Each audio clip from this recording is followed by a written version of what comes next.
Caríssimos irmãos e irmãs, também os que nos acompanham pelas redes sociais, vamos meditar um pouco essas leituras. A primeira leitura é muito forte. Ela diz que a palavra de Deus é como a chuva que cai. Ela não volta atrás e ela sempre irriga. Ela dá o seu efeito. Agora, e aqueles que não se convertem após o contato com a palavra de Deus? Que efeito que ela deu? Bem, é aquilo que Jesus dizia: quem não segue as minhas palavras já está condenado por elas. Ou seja, as pessoas orgulhosas que não deixam a palavra de Deus entrar e mudar a vida, acaba que são condenadas pela palavra. É forte isso. A palavra de Deus ela não tem a possibilidade de não ter efeito. Por isso que nós trabalhamos muito para que todo mundo tenha essa humildade de deixar a palavra de Deus rachar, né? Separar alma, corpo, espírito. Esse é o poder da palavra. A palavra que em hebraico quer dizer debar javé, quer dizer que ela tem força em si. É pela força da palavra que eu aceitei ser sacerdote. Porque eu, como ser humano, não tenho força nenhuma, mas a palavra tem. Muitas vezes aconteceu de pessoas virem à missa, ouvir palavra minha, ficar contrariado e tal, e debatendo consigo mesmo. E depois passa um tempo, meses, até ano, volta. Ah, padre, eu tive que vir aqui, aquilo estava me incomodando, né? A palavra é viva, ela fica lá. Se fosse palavra minha, morria comigo. Mas como é palavra de Deus, ela fica remoendo, mesmo as pessoas que muitas vezes estão fechadas a ela. Mas algumas pessoas, infelizmente, por um orgulho grande, faz com que essa palavra deixe o coração mais duro ainda. A Angelina estou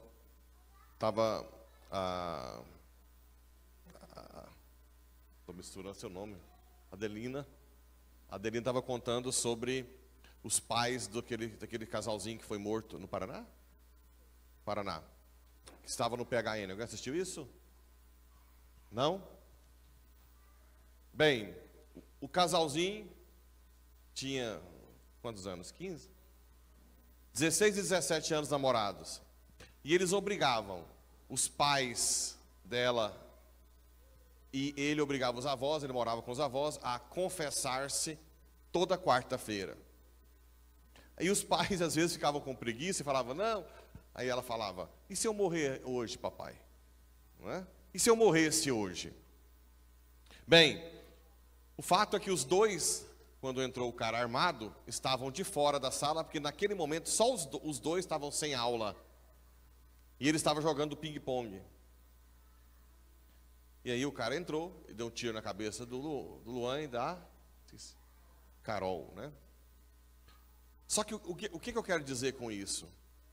É que a palavra de Deus que os dois fizeram com os pais e avós, fizeram que os dois mudassem interiormente. Eu não sei se vocês viram que logo depois da notícia, os pais dela já estavam perdoando o assassino, não? Vocês viram isso? Ela disse, não o julguem. É um pobre rapaz que se afastou de Deus. Eu o perdoo. Eu o perdoo. E hoje, no PHN, ela disse, aquele pobre rapaz que não teve a oportunidade de conhecer Deus, matou minha filha.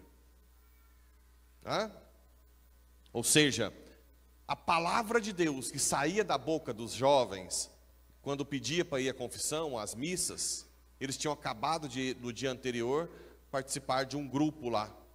Esqueci que grupo que era.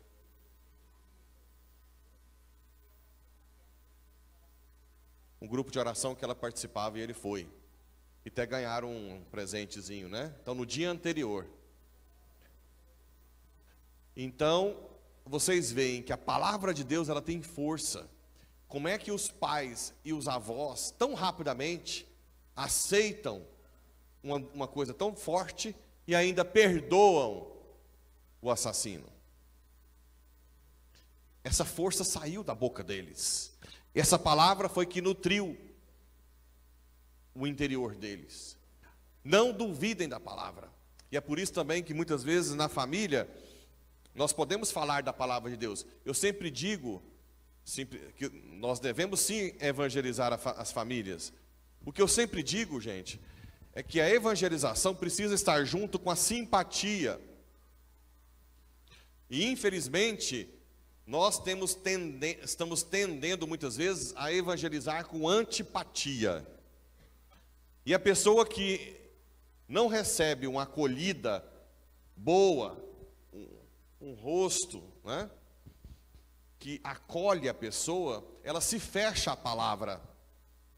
Então, na família, por mais que vocês tenham familiares afastados de Deus, que fala muita besteira, que xinga, e que faz isso, fica bêbado, e sei lá o quê, não cheguem com a cara fechada, como se vocês fossem os imaculados, né? Chega como alguém que abraça, né? Vomitou, vocês vão lá, limpa o vômito do tio, abraça, e fala, estou com saudade, para as pessoas virem que o Espírito Santo nos fez pessoas melhores, e não chatas, né? Então, a palavra de Deus tem poder sim, só que tem que estar casado com a simpatia. Não pode, quanto mais reza, mais chato fica. Isso não pode ser assim. Então esse é um aspecto, né? Eu até fiquei feliz que o Pedro falou assim, e esse seu sorriso, como é que é, Pedro? Cadê ele? E esse seu sorriso do rosto que nunca sai? Então já, se essa é a visão que tem, né? Porque na verdade, e olha que hoje eu estou com o meu corpo meio mole, meio pesado, vou ter que viajar agora. Só que, quando eu visto principalmente essa roupa, acabou o Pablo. Ninguém procura o Pablo mais. E eu tenho responsabilidade de que, estando entre a pessoa e Cristo, eu não atrapalhe esse encontro. Então, por mais que eu esteja cansado, mole, eu não posso chegar aqui assim. Né? Por quê? Porque eu vou atrapalhar o encontro pessoal com Cristo. Então, fica essas duas dicas. A palavra de Deus é forte. Veja o que fez com os pais deles. Com o simples fato de conviver com dois jovens que querem dar a vida a Deus. Uma palavra com tanta força que perdoou os assassinos. Mas, ao mesmo tempo, não desvinculem a evangelização da simpatia, da acolhida. Não desvinculem. Sejam simpáticos, né? Sempre, na hora de evangelizar. Bem, depois na carta de São Paulo, ele fala que nós estamos vivendo aqui nesse mundo com as dores do parto, esperando a vida eterna. E é verdade. Tudo que nós passamos de dificuldade, de sofrimento, de doença, de frustração, de tudo que nós passamos só tem sentido se tem a vida eterna. Eu só consigo viver hoje, com toda sinceridade, porque eu tenho certeza da vida eterna. Porque a minha vida não tem sentido nenhum se não tiver a vida eterna. Né? Nenhum.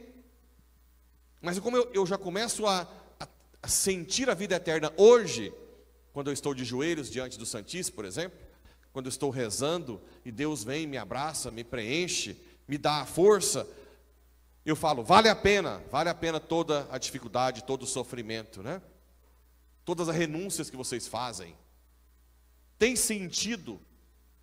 A única religião que o sofrimento tem sentido é a nossa. Nós somos privilegiados, porque Cristo deu sentido ao sofrimento. Porque sempre junto da cruz está a ressurreição. Sempre. Santa Teresa d'Ávila sempre dizia, quando eu corro da cruz, ela pesa mais. Quando eu abraço a cruz, eu vejo a ressurreição nascer dentro de mim e ela se torna leve. O nosso corpo precisa ser educado pela alma para que a semente dê frutos. O nosso corpo sempre tem mais preguiça, né? O nosso corpo sempre quer ficar deitado. Tem um monte de gente hoje que fica no celular e na televisão o dia inteiro. Não reza nada. Às vezes vem no domingo, o resto da semana todo, ou jogos, agora está aparecendo um monte de jogo, um monte de gente viciada em jogo, né? O corpo ele está sempre pesado. Mas quando você tem a sua alma, a sua inteligência e vontade com a oração, você consegue educar o corpo. Vou dar um exemplo. Se você tem férias e começa a dormir tarde, a acordar tarde, quando você voltar a trabalhar, vai ser um peso terrível. Tem gente, por exemplo, que vai na missa durante o trabalho todos os dias, depois chega nas férias, não vai dia nenhum na missa, para dormir. Mas o que vai acontecer? O seu corpo vai ficar cada vez mais sofrido à volta. Se você continuar se acordando cedo e vindo à missa, você não vai sentir peso dia nenhum, porque você educou seu corpo. Tem gente que fala assim, padre, como é que você põe missa cedo na sua folga, segunda? Por que você não descansa? Porque se eu acordar tarde, segunda, aí o que vai acontecer? Amanhã é terça, tem que acordar de novo cedo. Segunda-feira, volta, vem, não é assim? Agora, se todo dia eu tenho que acordar cedo, pronto, acabou. Por isso que eu falo, que eu sempre gosto de ver os vídeos do senhorzinho de roça antigo, que trabalha sem ver, né? De vez em quando eu fico lá contemplando a capacidade deles de educar o corpo. Vocês conhecem muita gente assim. 4 horas da manhã acorda como se fosse 10 horas, né? Aí vai lá, faz o cafezinho. Tem uma senhorinha, a última que eu assisti, a senhorinha falou que lá é meio frio. Ela disse que gosta de pegar na enxada cedo para esquentar o corpo. Então já vai para a enxada. Já pega a lenhazinha, né? Aí eu fico olhando assim, babando. Falo, uau, como que pode ter um corpo tão educado a servir desse jeito? Aquele outro senhorzinho que eu já vi, que me deixou chocado, ele faz o café dele e fala, Jesus, você quer sentar de cá ou de cá? Aí ele arruma a cadeira, e aí, vamos conversar, Jesus. Eu estou hoje pronto para trabalhar, o Senhor vai me ajudar. O que eu vou fazer hoje, Jesus? O que o Senhor prefere? Aí ele foi falando toda a intimidade dele com Cristo. Ele sempre faz uma vez por ano, todas as crianças ele leva para a terra dele, põe para andar a cavalo e junta presente, né? Senhorzinho que é viúvo e perdeu uma filha. Imagina, se fosse na cidade já estava com depressão. E ele tocando a vida sozinho, acordando. Aí o repórter falou para ele, o senhor deve ter uma nostalgia. O que é isso, nostalgia? Saudades do passado. Saudade. Não, é assim. O passado foi muito bom. Minha mulher é muito boa. Nossa, minha mulher era boa, muito bom. Mas hoje é bom demais também. Com Deus, todo momento é bom. Aí eu pirei. Aí eu fiquei chocado.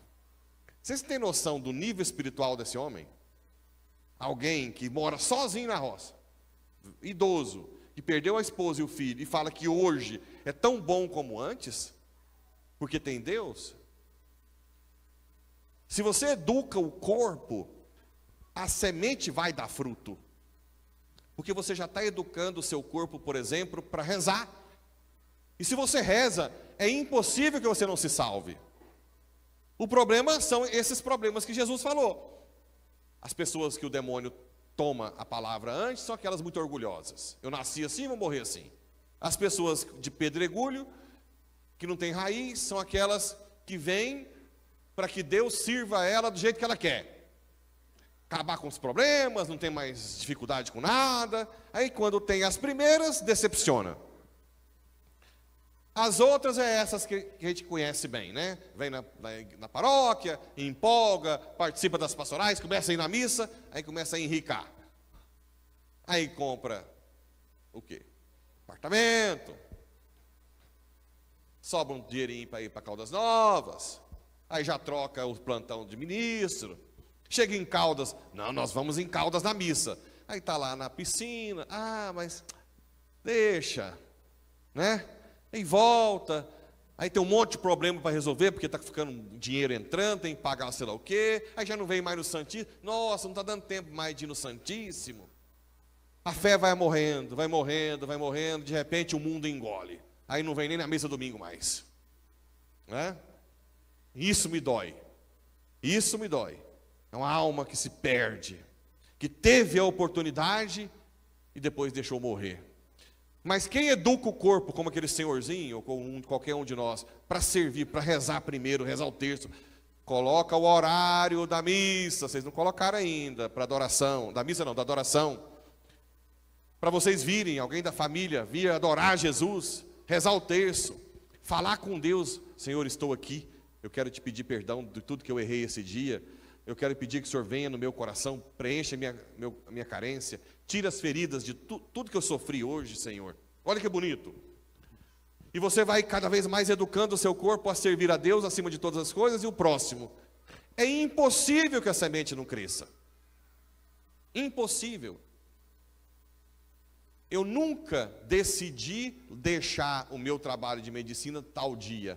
Eu sempre fazia, todos os dias o quê? Eu não falto à missa de jeito nenhum. Era uma briga com os... Aqui não tem anestesista não, né? Acho que não tem... Porá quase não tem anestesista. Eles detestavam eu chegar... Eu começava a minha cirurgia, era quase 9 horas da manhã. Por quê? Porque eu tinha que ir na missa e rezar o rosário depois da missa. Eu não rezava antes não, na verdade. Rezava depois da missa. Então eu chegava no centro cirúrgico, 9 da manhã, eles queriam matar, né? Porque às vezes não dava para pôr outra cirurgia antes, eu acabava com a manhã.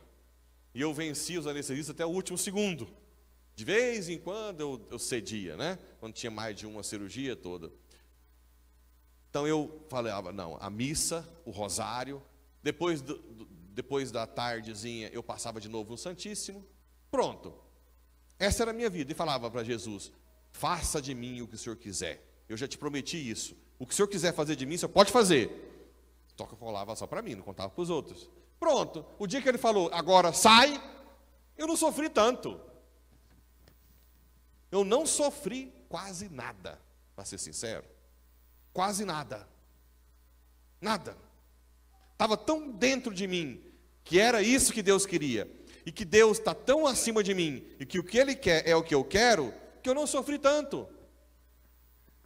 Então você faça a sua tarefa todos os dias. Lê a Bíblia. O que pensa um pouquinho, gente, não é questão de tempo. 99% dos que eu acompanho nas férias reza menos. Ou não? 99% quando entra de férias reza menos do que quando está trabalhando. Tem algo errado na decisão. Não decide colocar Deus em primeiro lugar, né? Não decide colocar a família, gastar o tempo com a família. Isso é muito importante, cada um se santifica também no seu modo de vida. Se você é pai de família, mãe de família, você se santifica sendo esposa, pai, mãe, dedicando o tempo. E eu me santifico sendo padre, né? Quando eu faço o meu trabalho bem, eu estou me santificando. E na verdade, no final do dia, quando você está cansado, porque você serviu a Deus e a sua família, fala se não dá uma alegria interior única. Você deita na cama e fala, uau, que dia, né? Como foi um dia feliz, eu servi. São José Maria Escrivá dizia, hoje eu quase não tive tempo de lembrar de mim. Foi o dia mais feliz da minha vida. De vez em quando eu ouço alguém, eu tenho que começar a pensar em mim. Ninguém pensa em mim. Se eu não penso, venha. Se você quer pensar em você, pense em se doar, né? Pense em se doar. Quanto mais você se doa. Madre Teresa de Calcutá estava lá com, você viu os pezinhos? Alguém já viu as fotos dos pés de Madre Teresa de perto? Todo torto de tanto caminhar. Ela doente, olhava os outros doentes, né? Ela esquecia de si. Uma pessoa assim não tem como não ser feliz. E é isso que nós desejamos para todos vocês, que encontrem, que quando essa semente entrar nesse terreno, o seu corpo esteja já educado para servir. Você já tenha colocado Deus em primeiro lugar. E você comece a viver nesse mundo uma vida sobrenatural, a vida do serviço, né? A vida do amor. E ninguém morre por causa disso, não. Viu? Se você está sentindo mal interiormente, e você fala que tem gente que fala assim, tem que colocar para fora. eu não posso colocar para fora os meus sentimentos. Tem 5 anos que eu não posso colocar para fora diante das pessoas que eu atendo aqui. Ou eu posso? Não. Por que eu não posso? Porque elas não procuram a mim. Elas não procuram a mim. Eu não tenho o direito de colocar os meus sentimentos para quem eu estou atendendo. Às vezes é inevitável, né? Às vezes é tão evidente, mas eu sempre luto, e nem por isso eu explodi até hoje. Não tem problema de dominar a si mesmo para tentar fazer o bem. Não tem problema nenhum dominar a língua. Não precisa ficar pondo tudo para fora, não. Né? Não precisa. Basta que você domine, peça a graça e sirva com amor. Mas primeiro, bebendo da fonte que é Deus, da vida de oração. Aí depois, ninguém dá o que não recebe, não é verdade? Ou não? Você primeiro recebe de Deus e depois se doa. Espero que um dia todos nós tenhamos uma fé como os pais desses jovens, né? Que aprendendo a ver os jovens a se confessar e a participar da igreja e a obrigar eles a irem junto, tiveram uma fé extraordinária no momento mais difícil da vida deles, quando os filhos foram assassinados. É um pobre rapaz, afastado de Deus. E eu, como mãe, isso eu acho que está na internet ainda, né? E eu, como mãe, o perdoo hoje, já.